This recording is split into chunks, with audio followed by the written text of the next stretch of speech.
नमस्कार।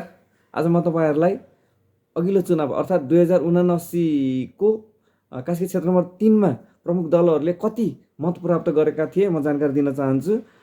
सर्वप्रथम एमालेको तर्फबाट दामोदर पौडेल बैरागीले प्रत्यक्षमा 22,980 प्राप्त गरेका थिए र विजयी भएका थिए। दोस्रोमा माओवादीको तर्फबाट रामजी प्रसाद बराल जीवनले 17,535 भोट प्राप्त गरेका थिए। नेपाली काङ्ग्रेसको 0 थियो, किनभने नेपाली काङ्ग्रेस र माओवादी गठबन्धन गरेका थिए र राष्ट्रिय स्वतन्त्र पार्टीले 12,180 भोट प्राप्त गरेका थिए।